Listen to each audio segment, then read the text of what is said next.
So today we're going to be reviewing how to factor quadratics. This particular concept is going to be very important once we get to solving radical equations. So it's like we're kind of taking a break just a little bit to review an old concept that's going to come into play on our next lesson, which talks about solving radical equations. All right? So in your foldable, you should have this on the very top. Do you have this? All right. When you factor when a equals 1, every quadratic is in the form of ax squared plus bx plus c, as you can see here. So when a is 1, this front number doesn't have any coefficient in front. This is how you would factor. This is one way to factor, okay? And this is how we kind of teach at Lake Wales High School across the board so that no teacher is teaching you any other different way, okay? If you already know how to factor and you are 100% in your factoring skills, then do you, boo-boo, okay? But if you're unsure or you don't remember, here's one way that you can factor. Make an x, okay? And then you want to fill in the x puzzle by asking yourself, what two numbers will multiply to equal c? And we'll put c over here in the top. We'll multiply to give you c, and we'll add to equal b. And by c and b, we're talking about the numbers that would be in those spots in the quadratic, okay? Once you figure out what those two numbers are, you fill in the blanks in the parentheses below. So whenever you have a quadratic that's in the form of x squared plus bx plus c, some numbers for b and c, your leading coefficient is 1, all your answers are going to be in the form of x plus a number or x minus a number, so on and so forth, okay?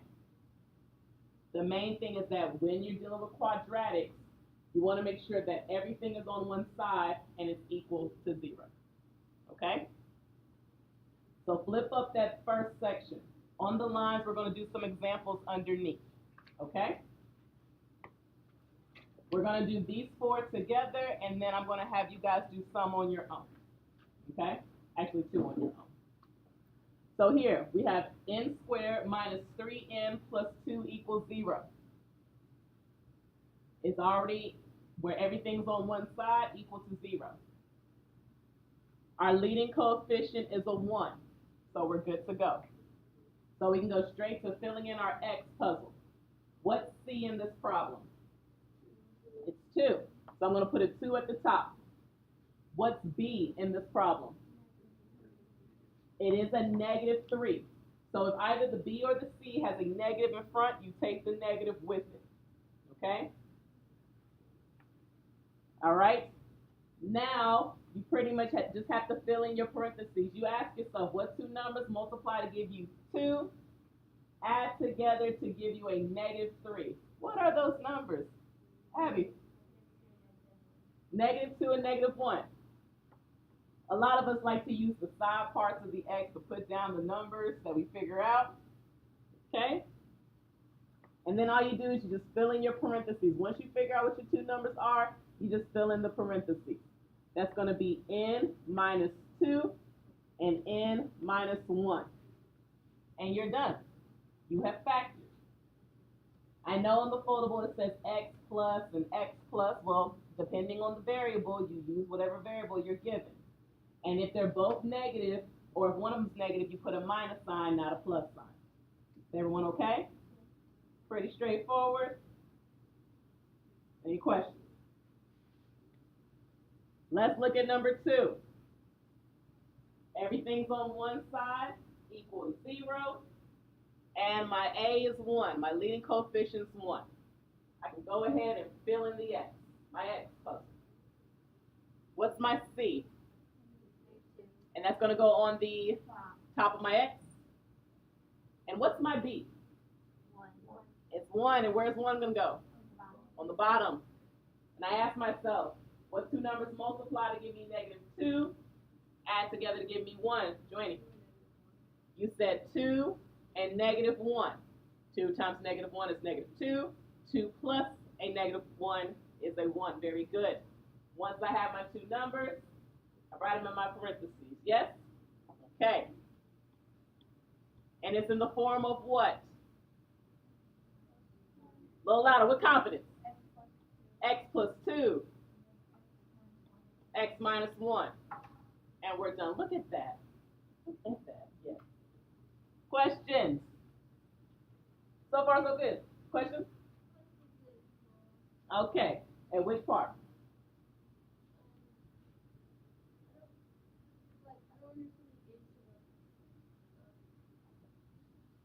Like the final answer?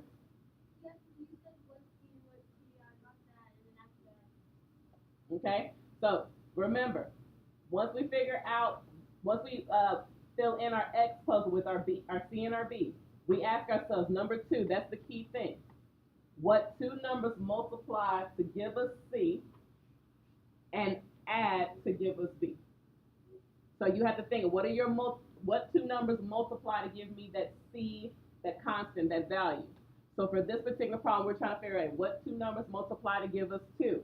Well, 2 is a pretty small number. It's actually prime. So we're only going to be dealing with a 1 and a 2. But then they have to add to give us a negative 3. Well, the only way that I'm going to be able to multiply to get a positive 2, but add to get a negative 3 is if they're both negative.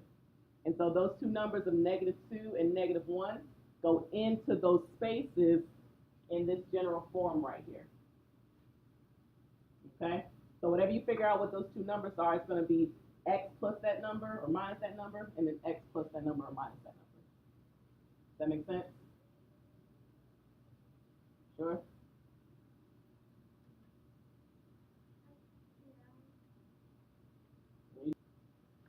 Look at number 3.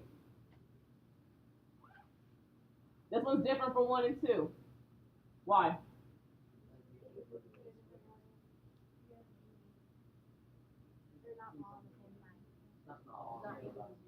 Kind of like everyone said, like pretty much the same thing.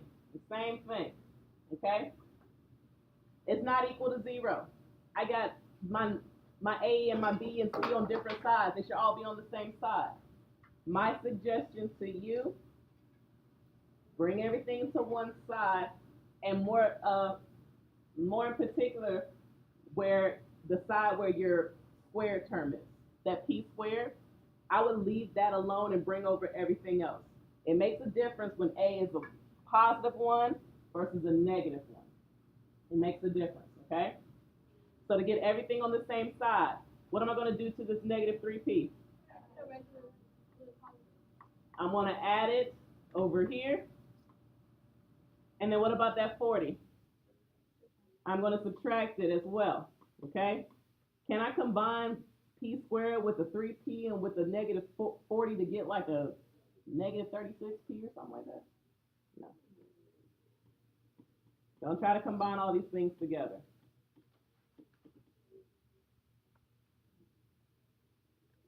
Now it's in what we would call standard form, okay? What's my C in this problem? Negative 40, and that goes at the top. What's my B? 3, that goes at the bottom.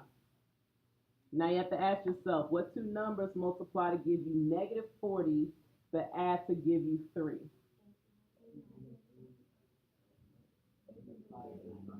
I heard 8 and 5, but then I heard negatives all over the place. 8 and negative 5. You're like, how are we coming up with these numbers so quickly? If you need to break down 40, say 1 and 40, 2 and 20, 4 and 10, 5 and 8. You'll get to a point where like the numbers will start to repeat themselves, and then you won't have to worry about those. And then ask yourself, out of these numbers, which one could potentially get me 3 if I just add in a sign? You see what I mean? And you want to make sure it's a positive 3, so that's why it's a positive 8 and a negative 5. Once you have those numbers, you write it out. That's going to be a P plus 8 or minus 8? Plus 8, and then a P, and you have factored beautifully. Let's do one more together, and I want you to try some on your own. Is 4 good to go to factor the way it is? No, it's not. So we make our X, and we have to, what? Subtract the 15x, and then add 56. Now, normally, do I write this out? No, I don't. I'm just doing it for the sake of the video, okay? But I know I have to subtract over 15x and add over 56 to get it so that it equals 0. And you always want it equal to 0. Yes? You could have, but the thing is that at that point, a is not 1. It's a negative 1. And so then that's going to change your solution set when you factor it. So it's always good to leave a as a positive versus a negative. Okay? What's C? Where does it go? What's B? Where does it go? What two numbers multiply to give us 56 that add together to give you a negative 15? I heard negative 8 and negative 7. It doesn't matter if you say negative 7, negative 8, because when you write it, you're multiplying them. So what am I? What's my answer when I factor it? If you said x minus 8 or x minus 7, x minus 8, you're still correct. You're still good to go. Your turn. Try these two.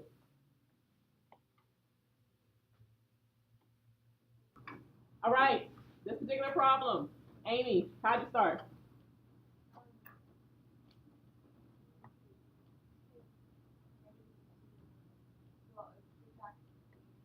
So I'm going to subtract 15, okay. And then?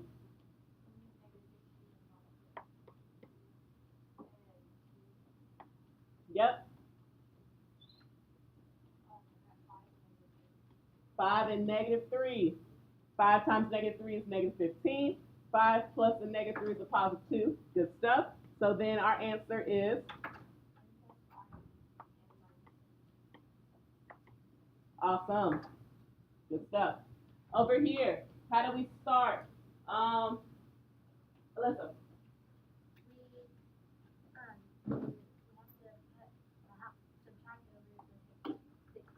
Subtract over the 6p. And then? Then you can do your x. And then that's negative 7 on top, negative 6 on the bottom. Yep. And then your factors are negative 7 and 1. Let me just double check. Negative 7 times a positive 1 is a negative 7. Negative 7 plus 1 is a negative 6. Good stuff. So our answer is p minus 7. Question. I'm going to take it a step further. Let's say the problem says to solve these quadratic equations by factoring. Let's say it says to solve. The first thing you need to do is you need to factor it, which we've already done for every single one of these problems. But when it comes down to the solving part, this is where that equals 0 comes back into play. Okay? So when it asks you to solve, you'll factor it, step 1. Then you'll set both of your factors equal to 0. And then it'll end up being either a 1-step or a 2-step equation that you have to solve. How do I solve for m over here? Subtract 5 from both sides, so m equals negative 5. What about over here? Add 3, so m equals 3. So if it asks us to solve number 5, we would factor just like what we did before, and then we set both of those factors equal to 0 to get m equals negative 5 and m equals 3. Yes.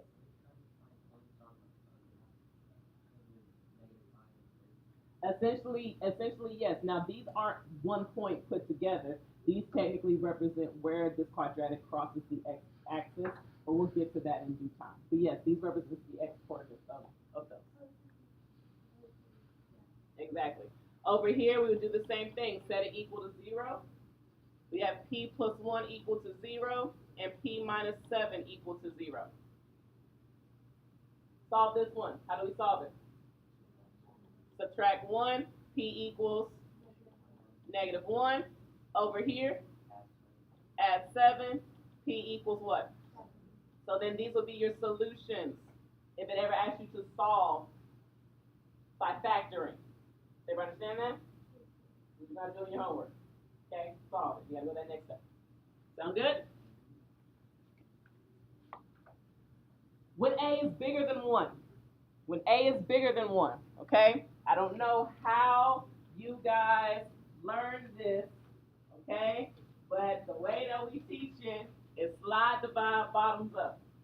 Okay? That's how we teach it. Now, if you're like, I already got this, Miss A, I don't need this, cool. Kind of tune me off for a little bit, but then tune back in when I have to do some problems for yourself, okay? Yes? Yes? Yes. Okay. But if you're like, I have no idea what I'm doing, listen up. First thing you want to do is slide and factor. Slide what? Well, since now that we actually have an A this time, like a 2 or a 3 or a 4, okay? You slide that A on over and you multiply with C, okay? And that number that you get when you multiply A and C together is what goes on top of your X now. A times C, whatever that number is. And you still put the B at the bottom, okay? So when there's an A now, you're going to multiply A and C together. That number goes on top. The B is still the number on the bottom. And you still factor it like how you used to, right? Try to find the two numbers that multiply to give you the top number, add to give you the bottom number. And you put it in as two factors, just like before. But, unlike before, you got a bottoms up, okay? And I'm going to tell you what bottoms up is. It's better to show you with an example than just talk you through it, okay? Let's look at an example. Yes? Yes. All right, here we go. We're going to look at number 7. Am I recording? Yes, make sure. I got 5k squared plus 3k minus 2 equals 0. Okay? As we can see, A is not 1. A is what? 5. So we got to slide and factor, divide, and bottoms up. Okay? So let's start out with our slide. We have to multiply A and C. And it becomes negative 10. So that number is what goes on top. That negative 10 is the number that goes on top. But B still goes on the bottom. What's B? 3. And just like before, we're going to factor. We're going to ask ourselves this time, what two numbers multiply to give us negative 10, add together to give us 3? 5 and -2. So 5 and negative 2. And we write our factors, okay? That is x plus 5, x minus 2. Rewrite that. X minus 2. Okay. Yes. Yes. The reason why we have to slide is because A is no longer 1. A is greater than 1. So whenever we have a number that's not 1, that's attached to that squared term, we have to slide it over to the C and multiply it together. And that's the number that goes on top. So we slid and factored. Slide and factor. Now we gotta divide. Why do I have to do this? This is just one way to factor. One way to factor. Thousands of ways to factor. That's how we're teaching. Okay. Is this the easiest way? To be honest, I kind of like it. And I do kind of think it's pretty easier compared to just like guessing and checking. So, yeah. So how's this going to help you? The divide part. So we done step 1. Step 2 is the divide. What do we divide? That A that we multiply by, that's what we're dividing by. Okay? So we need to divide both of these numbers that we came up with by A. Okay? That's step 2. So after we slide and factor, we're going to divide by A, and then we're going to see if we can simplify. What's 5 divided by 5? 1. That goes in evenly. So this particular one factors down to be x plus 1. What about 2 over 5? Does that simplify? Does that reduce? So whenever it doesn't simplify, or whenever it doesn't reduce, this is when you bottoms up. You take the number in the bottom and you bring it up beside the x. So then it becomes 5x minus 2. And this is your factors.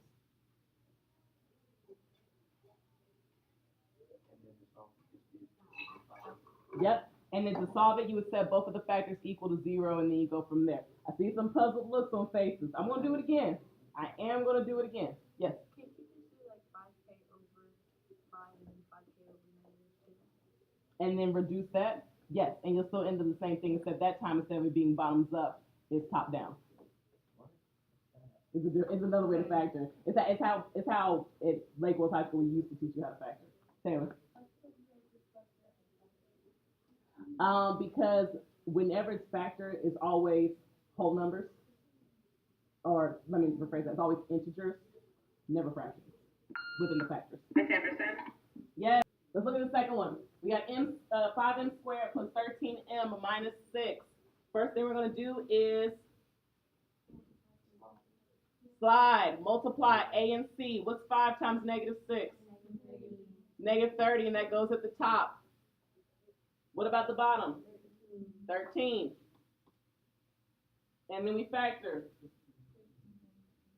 You got 15 and -2. Those are your two numbers. So it becomes m. Oh, and I used x's back there. That should have been k's. I apologize. That should have been k's on number 7. M plus 15 and m minus 2. That's step 1. Slide and factor. Step 2. You divide by not 15, but 5. Whatever the a is, that's what you divide by. And then if you need to, bottoms up. What's 15 divided by 5? 3. So this becomes m plus 3. What about here? Does 2 over 5 reduce? Nope, so we got a bottoms up, bottoms up. Uh-huh. You can sing it. It's okay. And that's your answer. And that's your answer. Questions?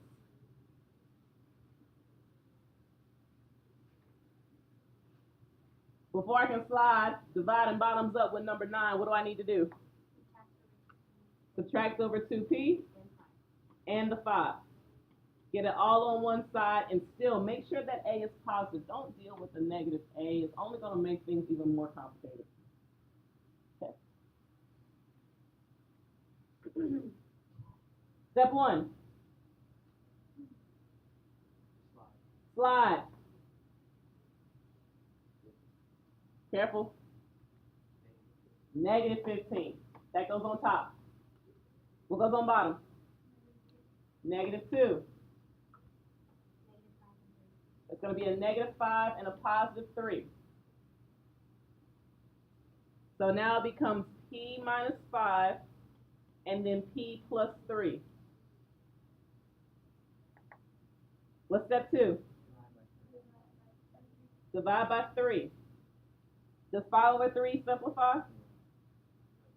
So I got a bottoms up, bottoms up. If you're like, is that a song? It is. If you don't know it, don't worry about it. So it becomes what? What does this become? 3p minus 5. What about the second parenthesis? P plus 1 because it reduces. Doesn't matter what order you have them in. Like, should you put p plus 1 first and then It does not matter which one goes first. It does not matter. Okay? You guys do number 10 on your own. Do number 10 on your own. Did everybody start by adding r to both sides? Yes? Then did everybody? Then what you do after that? You slide. Yes? Okay. And what do you get? -2 on top. +1 on the bottom, which would have made for a 2 and a -1. So then I have r plus 2, r minus 1. That's step 1. Then you have to divide by what? A, which is 2. Does 2 divide by 2? Yes. So it becomes r plus 1. What about the second one? Bottoms up, bottoms up. It becomes what? 2r minus 1. Huh? I was going to ask you guys to solve this one out. Okay? Don't make it any more challenging. When you solve, what do you have to do at this point?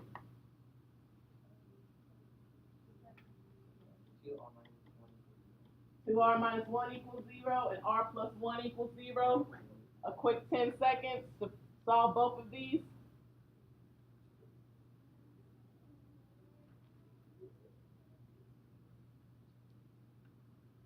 And what's the value of r?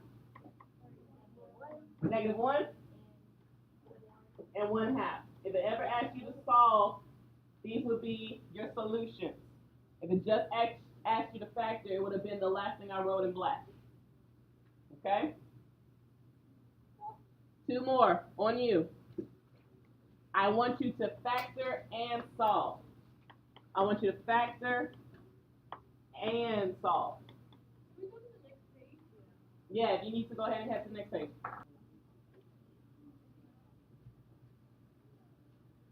Start it off for me. Leah, what you do?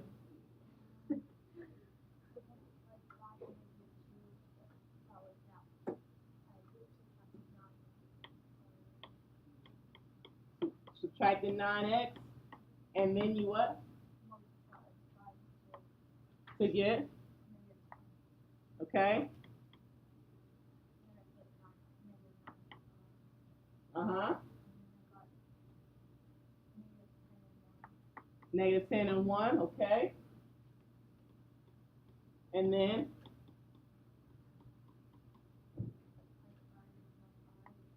Okay.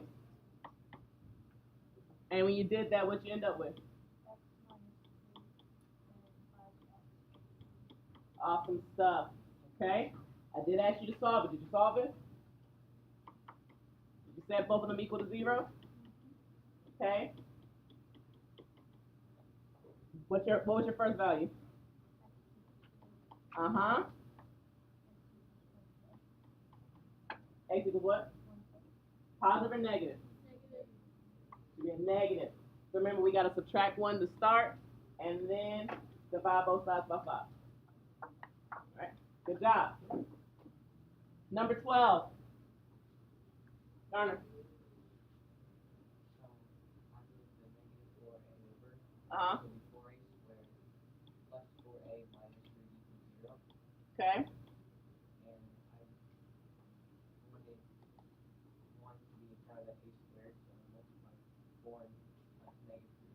Yep.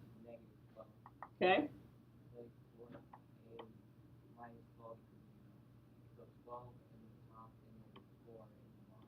Put a negative 12 at the top or a positive 12 at the top? Okay, just making sure.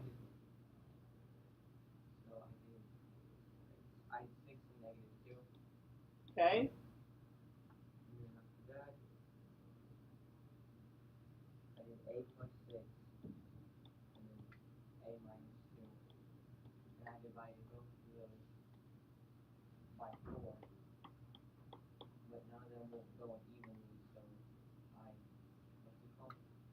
You bottoms up? So the 4a plus 6 and then 4a minus You're right. They do not go in evenly, but 2. those could simplify. What goes into 6 also goes into 4? 2. So it becomes 3 over 2. And what about this one? 1 over 2. So when we bottoms up, it should be 2a plus 3, and then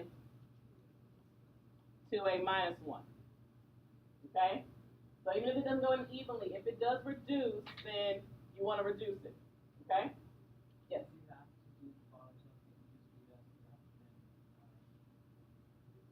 Now, your solutions will be the fractions, yes. But if it does ask you to factor, your factors are not fractions. They're always integers. Okay? The always asks you to factor first and then solve it. But once you solve it, 2a plus 3 equals 0, and 2a minus 1 equals 0, your values of a will be the opposite of what those reduced fractions were. Negative 3 over 2 and 1/2. But the thing is, you'll get the solutions correctly, but your factors won't be correct because they weren't simplified. So it's always important that you do simplify. Even though we might get the solutions right, we want to make sure we get the factors right. We have to simplify, but we do have to do the bottom up thing Mm-hmm. too. Yes. Okay. I always want to make sure you simplify. Can we leave the A as a mixed number, or do we leave it as an improper fraction? Improper fractions are usually the way to go when it comes to those numbers, those types of numbers. Okay? Questions on factoring?